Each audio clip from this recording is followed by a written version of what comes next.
Assalamualaikum warahmatullahi wabarakatuh. Saya Putri Rizky dengan NIM 1022000039. Prodi Hukum Pidana Islam kelas 6A. Ini saya akan sedikit menjelaskan tentang materi yang kedua. Umumnya tindak pidana yang terjadi menimbulkan korban. Pelaku tindak pidana memerlukan orang lain untuk dijadikan korbannya. Dapat dikatakan korban terjadinya tindak fungsional dalam terjadinya tindak pidana. Tindak pidana atau kejahatan dapat terjadi karena ada pihak yang berperan atau yang tidak sadar, dikehendaki ataupun tidak oleh korban. Undang-Undang Republik Indonesia Nomor 13 Tahun 2006 tentang Perlindungan Saksi dan Korban memberikan harapan baru bagi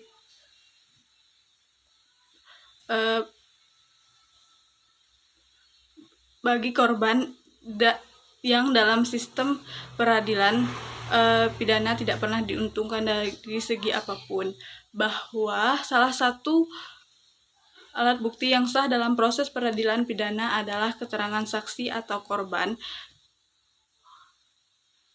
yang mendengar, melihat, atau mengalami sendiri terjadinya sesuatu tindak pidana.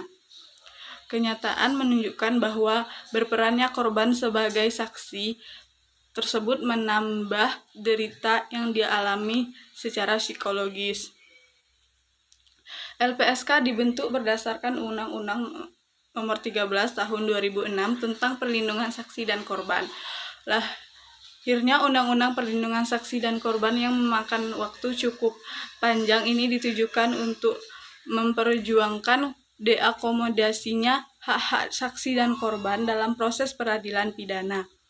Sesuai dengan undang-undang tersebut, LPSK merupakan lembaga yang dan mandiri berkedudukan di Ibu Kota Negara Republik Indonesia.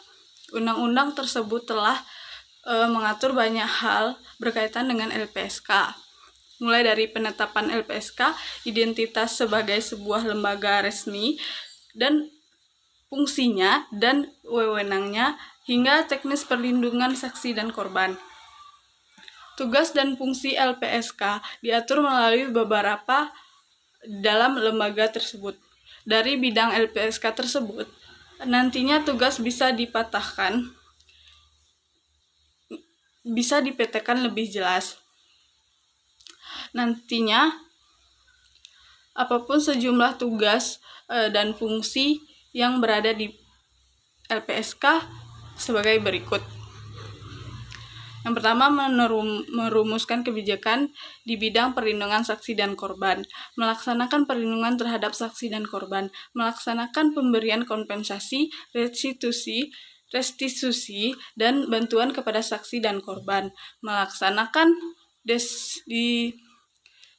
diseminasi dan hubungan masyarakat, melaksanakan kerjasama dengan instansi dan pendidikan pelatihan, melaksanakan pengawasan, pelaporan, penelitian dan pengembangan, dan melakukan tugas lain berkaitan dengan perlindungan saksi dan korban.